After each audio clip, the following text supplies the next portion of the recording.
Audio Jungle.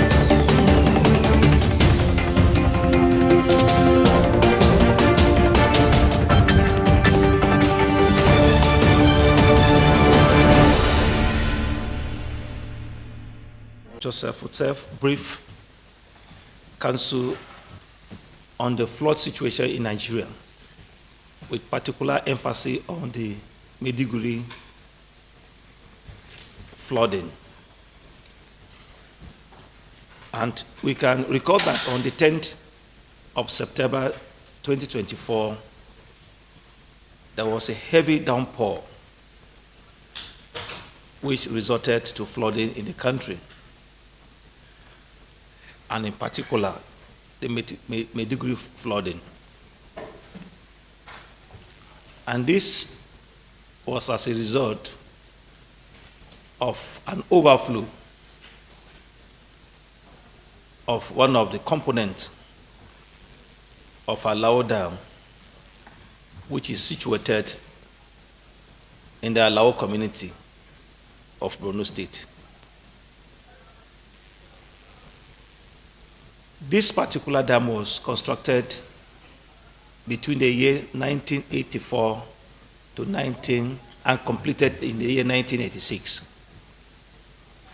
and has been undergoing a series of operation and maintenance by the Child Basin Development Authority, an agency that is under the supervision of the Federal Ministry of Water Resources and Sanitation.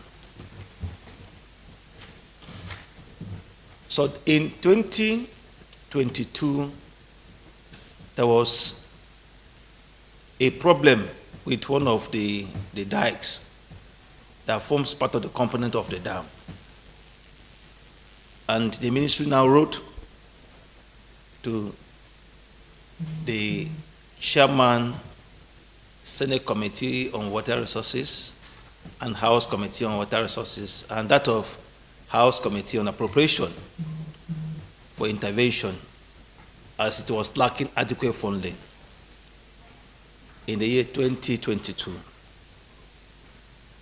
And he also wrote to the government of Borno State to also intervene in the rehabilitation of this particular dam.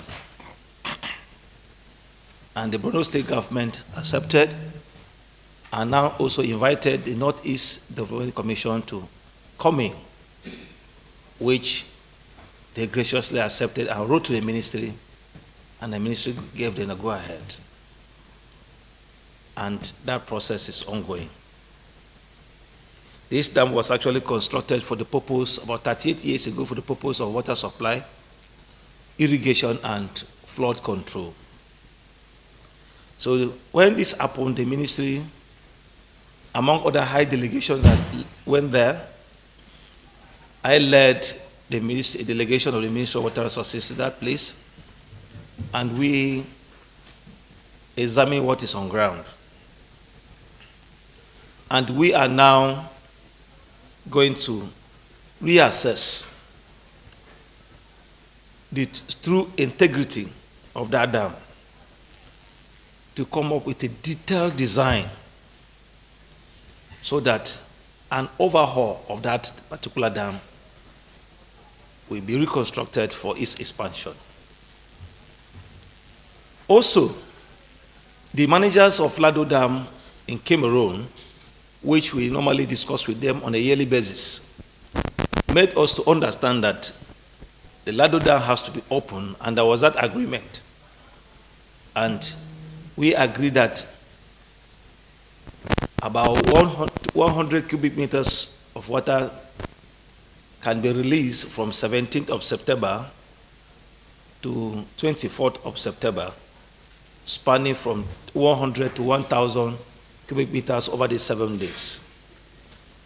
And when that agreement was reached, we sent that warning to those living along the Benue Valley that this is the situation and they should get prepared.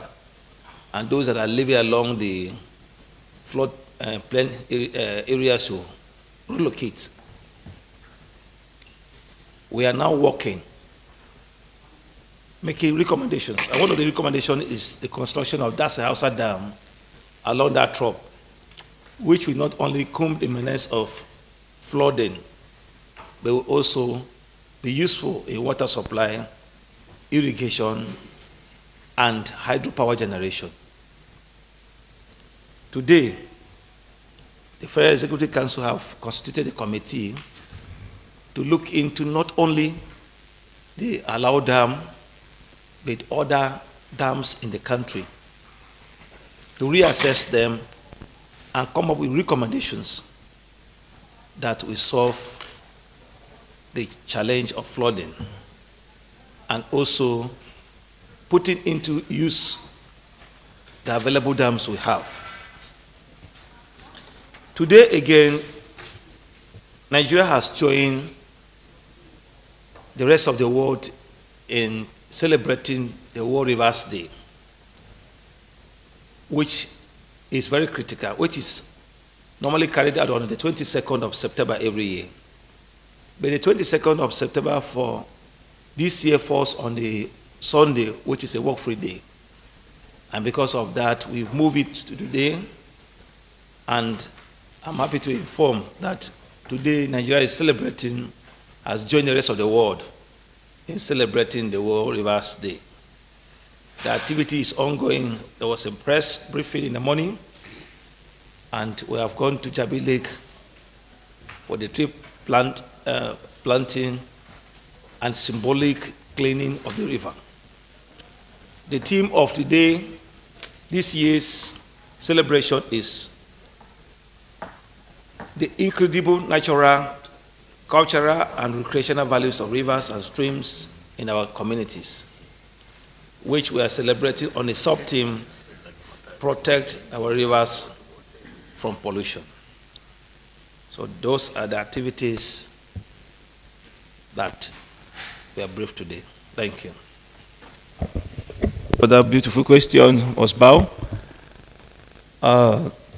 In addition to the importance of having dams along the Benue Valley in containing the challenge of flooding in Nigeria, when we came on board under the administration of President Bola Tinubu, GCFR, I called for a briefing because I was made to understand that the Dasi Hausa issue is still on ground. So what we did was we now reviewed the construction of the Dasi Hausa. I was made to understand that there was a study and design of the Dasi Hausa that was ongoing, where I invited the consultant of the Dasi Hausa Dam, and he now submitted the draft of the study and design. We from the Ministry of Water Resources and Sanitation looked at the draft study and design, and we saw some issues there that needs to be detailed, that needs to be reviewed. So that has been sent to the consultant, which is working on it right now. And with the constitution of this technical committee for the review of dams in Nigeria, I think this is going to hasten the process and finally give us a direction in putting an end to this study and design process and coming up with the full design that will be ready for the implementation for the construction of the Dasi Hausa Dam. The Dasi Hausa Dam is actually going to be a very big dam because it's actually planned for both hydropower generation, water supply, irrigation, and flood control, which is going to curtail that water that is coming from the Lado Dam. So all the processes are on, and with this constitution, we believe that it's going to solve that and solve it permanently. Thank you. Audio Jungle.